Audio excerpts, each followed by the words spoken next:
Festival Ekonomi Syariah se-regional Jawa.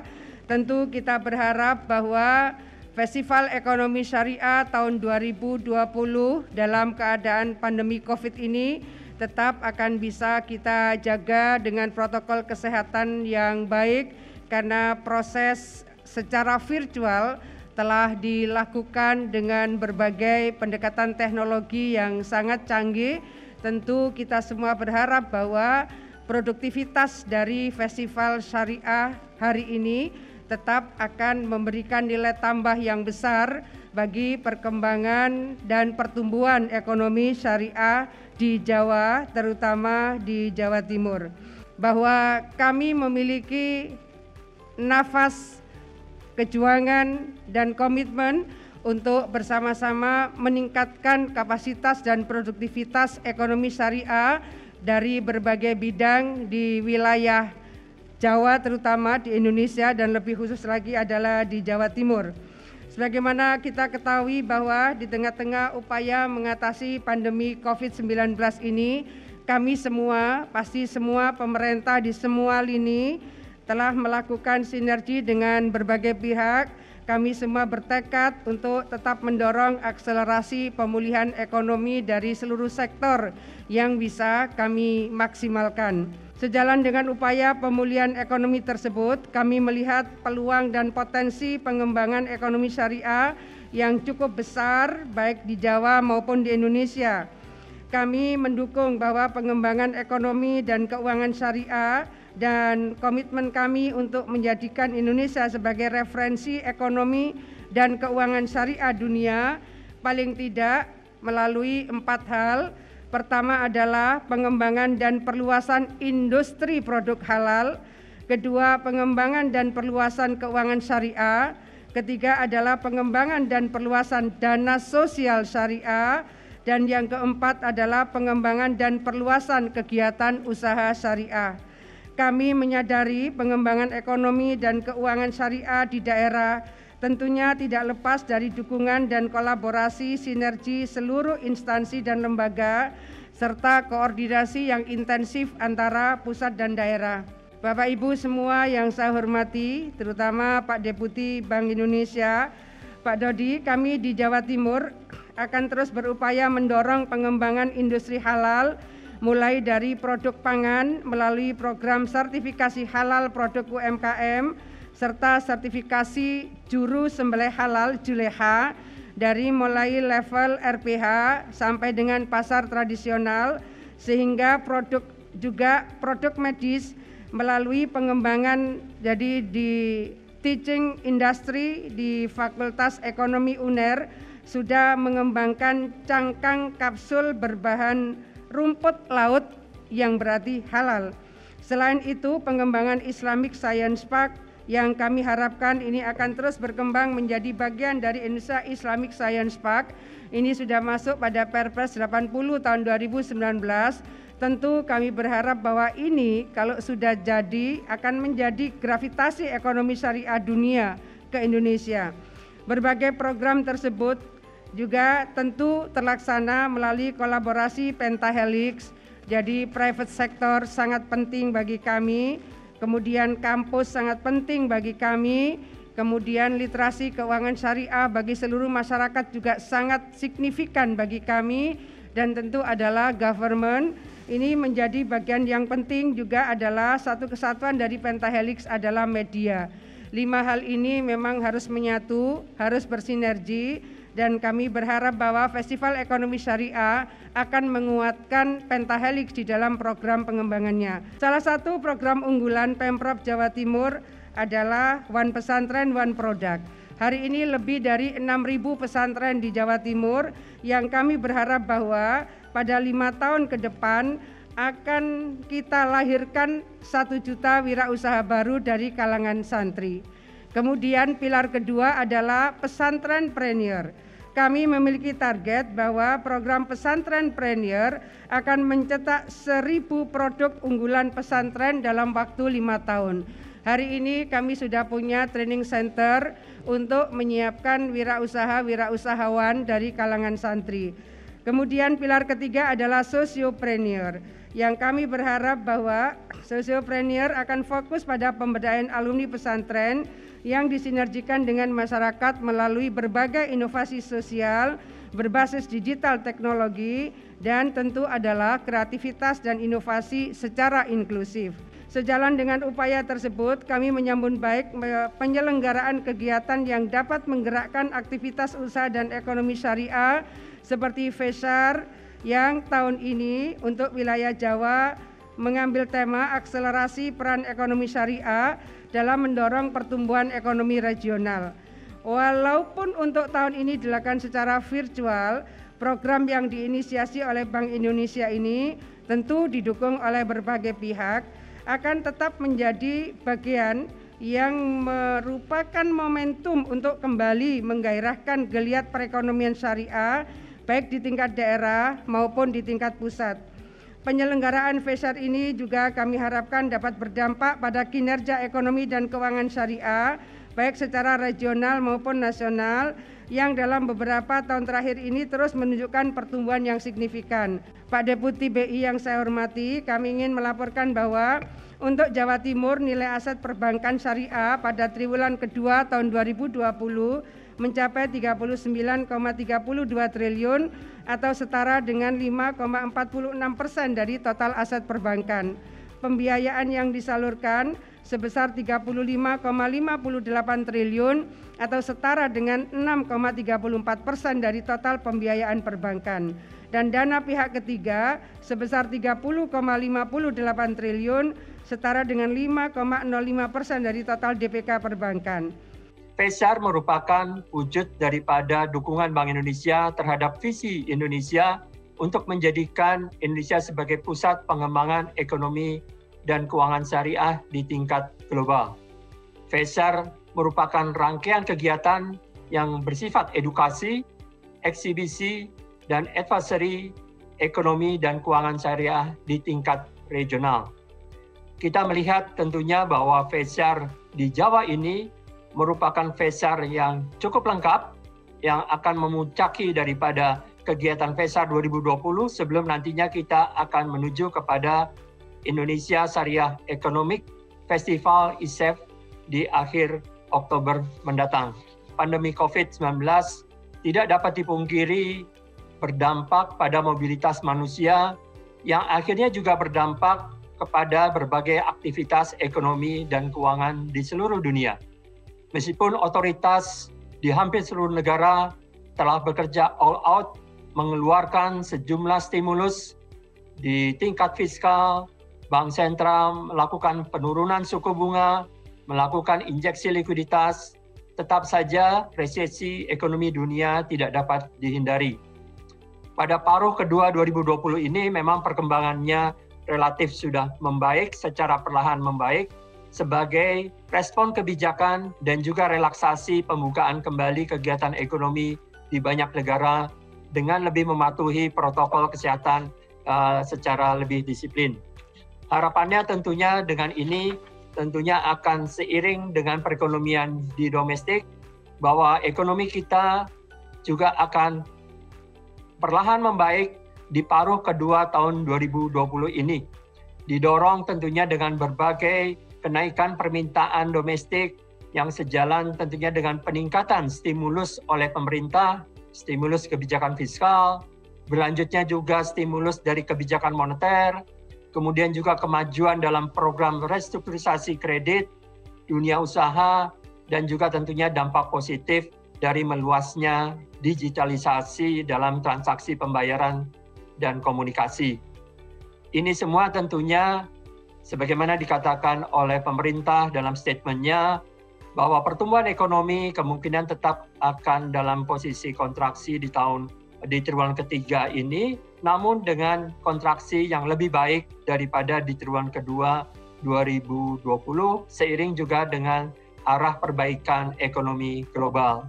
Bahwa masih banyak hal yang harus kita lakukan, kita harus kerjakan bersama, tantangannya tidak mudah, tantangannya tidak semakin ringan. Yang penting adalah koordinasi dan sinergi yang erat antar institusi dalam mendukung pemulihan ekonomi nasional. Nilai-nilai daripada ekonomi keuangan syariah, keseimbangan, keadilan, transparansi, ini diyakini merupakan unsur penting yang menjadikan sektor ini lebih tahan terhadap krisis. Kita punya pengalaman dari krisis keuangan pada masa-masa yang lalu, bagaimana menunjukkan meski beberapa institusi keuangan ini bertumbangan di tingkat global maupun di domestik, tapi lembaga keuangan syariah tetap bertahan bahkan menunjukkan pertumbuhan yang positif. Oleh karenanya, dengan segala kelebihan tersebut, kita semua tentunya berharap bahwa ekonomi dan keuangan syariah kembali mampu hadir, kembali menawarkan solusi yang sifatnya beyond ahead the curve bagi ketahanan ekonomi nasional di masa pandemi, di masa yang sulit saat ini. Yang juga sekaligus Ketua Harian Komite Nasional Ekonomi Keuangan Syariah, KNEKS, beliau mengungkapkan bahwa paling tidak perkembangan dari ekonomi keuangan syariah di domestik ini memiliki 4 tantangan yang harus kita hadapi bersama. Tantangan pertama adalah masalah permodalan. Bagaimana lembaga keuangan syariah mampu untuk terus melakukan perluasan jangkauan pemberian pembiayaan maupun pendanaan bagi pelaku usaha dengan tentunya biaya yang lebih rendah dari saat ini.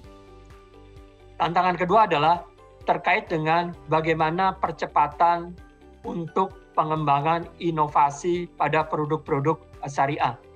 Kita mengenal bahwa produk syariah kita perlu untuk lebih variatif, perlu lebih market friendly dari kondisi yang saat ini.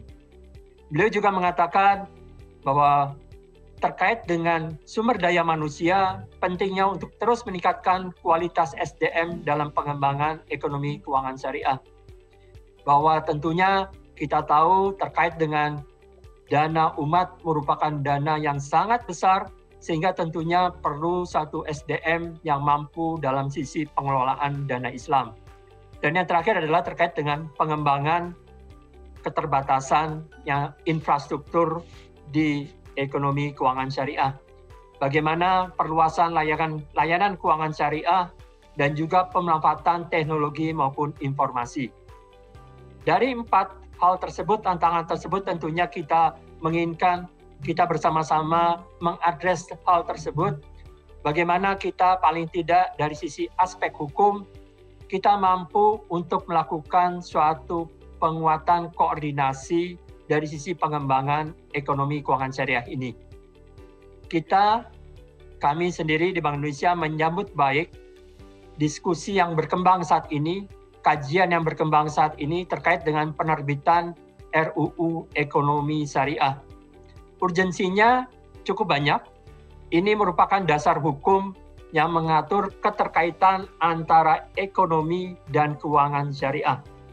Kedua, bahwa ini juga merupakan dasar koordinasi antara regulasi di pemerintah daerah dan regulasi di pemerintah pusat terkait dengan pengembangan sektor ekonomi dan keuangan syariah untuk lebih harmonis. Dan yang ketiga tentunya adalah dengan regulasi ini akan bisa menstimulus pengembangan ekosistem halal value chain. Payung hukum yang melakukan koordinasi antara pengembangan ekonomi syariah dengan keuangan syariah itu akan terbentuk. Kemudian yang kedua, kami juga melihat bahwa dengan tantangan tadi, aspek kelembagaan terkait dengan perubahan fungsi tugas Komite Nasional Keuangan Syariah menjadi Komite Nasional Ekonomi Keuangan Syariah merupakan suatu perubahan yang besar dan positif. Tidak saja kita sekarang hanya mengandalkan atau mengurusi keuangan syariah, tetapi juga adalah ekonomi syariahnya. Dikotomi antar unsur keuangan dengan unsur ekonomi syariah ini tentunya harus dihilangkan. Tetapi secara koordinatif akan dilakukan secara bersama-sama. Kami meyakini bahwa KNEKS tentunya akan mengkoordinir ini semua untuk mewujudkan berkembangnya dua sektor keuangan dan ekonomi secara bersama. Dan yang ketiga adalah terkait dengan kebijakan sendiri. Di dalam kondisi pandemi saat ini adalah bagaimana aspek kebijakan yang sifatnya adalah menciptakan konsolidasi stabilitas di sektor keuangan syariah beriring bersama dengan kebijakan untuk ekspansinya. Ekonominya bisa tumbuh untuk juga menopang ekonomi nasional keseluruhan. Jadi diperlukan suatu kebijakan yang adaptif, kebijakan yang ikut menopang pemulihan ekonomi nasional. Di sini kami sangat menyambut baik yang disampaikan tadi oleh Gubernur Provinsi Jawa Timur, semua inisiatif yang terus didorong yang terkait dengan pengembangan ekonomi syariah dan juga pengembangan keuangan sosial syariah. Kita mengetahui sebagai misal SISWAF, ini tentunya bisa kita optimalkan untuk mendorong penciptaan lapangan kerja yang baru. Kita juga mengetahui bahwa aktivitas usaha syariah dapat dipasarkan secara online. Kebijakan yang sifatnya dukungan terhadap ekonomi syariah melalui digitalisasi itu akan sangat baik dari sisi mempertahankan ekonomi syariah tetap berjalan dalam kondisi yang sulit ini. Dan yang terakhir adalah tentunya bagaimana perbankan syariah sendiri ikut mendukung program restrukturisasi pelaku usaha. Bank Indonesia menaruh perhatian yang besar dalam mendukung pengembangan ekonomi dan keuangan syariah sebagai bagian daripada strategi pembangunan ekonomi nasional, khususnya pada periode pemulihan di era new normal ini. Kebijakan ekonomi dan keuangan syariah ini merupakan bagian daripada bauran kebijakan Bank Indonesia. Tidak saja menjaga stabilitas, tetapi juga bagaimana dari sisi mendorong momentum pertumbuhan ekonomi nasional.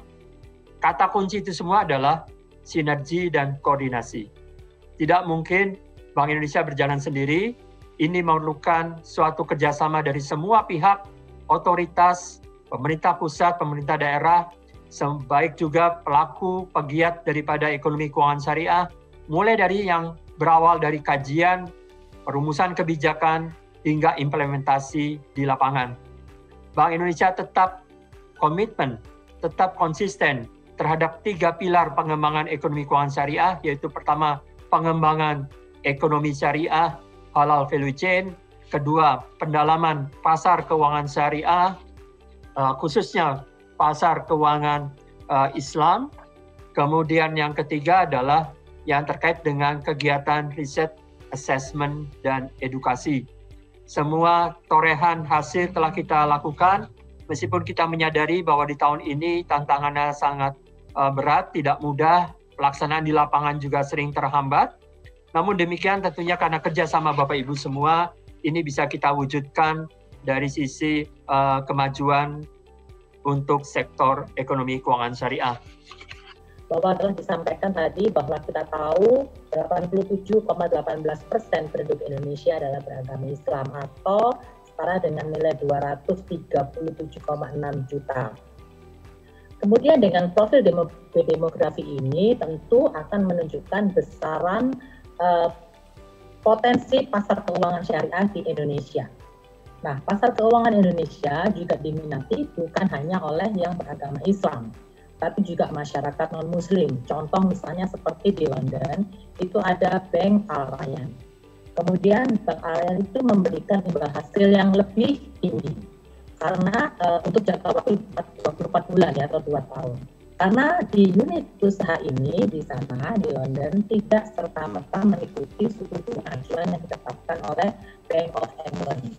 Kemudian juga di Australia. Di Australia itu, di Islamic Banking Australian itu juga nasabah atau minat masyarakat non-muslim di sana terhadap produk bank syariah itu sangat tinggi karena bank tersebut juga membuat larangan pembiayaan terhadap produk yang tidak halal, misalnya mengandung alkohol, pork, dan lain sebagainya. Maka itu mungkin adalah contoh-contoh inovasi ataupun masukan bagi pengelola keuangan syariah agar untuk menggrab pasar yang tentu kuenya masih sangat besar sekali. Kemudian potensi yang berikutnya adalah tingkat literasi keuangan di Indonesia yang dibandingkan dengan tingkat inklusi yang sudah mencapai 76%, itu tingkat literasi keuangan kita masih rendah, masih sekitar 38%. Maka itu menjadi tantangan bagi pengelola keuangan syariah akan mengambil market itu dengan memberikan edukasi dan literasi keuangan. Yang berikutnya masukan atau tantangan dan peluang yang bisa diambil adalah optimalisasi pengelolaan zakat, infak, sedekah, dan wakaf. Itu tadi saya catat semua masukan-masukan saya. Bila kebiasaan tersebut digalakkan, ditingkatkan terus, maka dana pihak ketiga yang tadi disampaikan untuk Jawa Timur itu Kofifa masih mencapai dana pihak ketiganya 5,05 dari perbankan, baru mencapai 30,58 triliun. Maka saya pikir dengan meningkatkan kebiasaan tersebut digalakkan, maka saya pikir DPK bisa meningkat signifikan, baik itu secara regional maupun nasional. Terus kemudian diharapkan juga proaktif dari para pengelola dan bekerjasama dengan para pengelola, sehingga paling tidak kalau kita proaktif maka misalnya ya meningkatkan literasi keuangan sudah, kemudian proaktif untuk menjemput bola, istilahnya proaktif adalah menjemput bola agar bisa meningkatkan dana pihak ketiga secara signifikan, misalnya dengan bekerja sama dengan berbagai pengelola zakat, infak, sedekah, dan wakaf, termasuk dengan asosiasi-asosiasi profesi ya, seperti misalnya alumni haji, persatuan, sekretariat persatuan pekerja muslim, kemudian bahkan bila perlu juga bekerja sama dengan berbagai asosiasi profesi lainnya seperti guru, dokter, buruh, TNI, Polri, dan lain-lain untuk mewadahi kegiatan zakat, infak, sedekah, dan wakaf. Dan yang terakhir, tantangan yang terakhir adalah saya melihat, saya mencatat efisiensi dari keuangan syariah atau perbankan umum syariah ini masih rendah. Karena bukunya saya catat masih di tahun 2016 itu mencapai 96%, sementara bank umum konven itu hanya sekitar 82. Dan terakhir di tahun 2018 itu buku bank umum yang konven itu mencapai 77%, tingkat efisiensinya, sementara untuk bank umum syariah mencatat angka 89,18%. Maka catatan-catatan saya tadi seandainya itu semua direspon dengan baik, kemudian pemerintah dalam hal ini Bank Indonesia, berikut juga OJK dan pemerintah daerah bersama-sama untuk menyiapkan dan menyediakan infrastruktur perbankan yang memadai, yang layak, maka insya Allah ekonomi syariah ini benar-benar mampu memberikan akselerasi peran secara signifikan dalam mendorong pertumbuhan ekonomi regional yang berkelanjutan. Demikian dari saya, Indah Kurnia. Selamat berfestival. Semoga ini semua memberikan manfaat yang sebesar-besarnya untuk kesejahteraan masyarakat Indonesia justru di tengah pandemi. Inilah harapan kita untuk maju bersama dengan ekonomi syariah.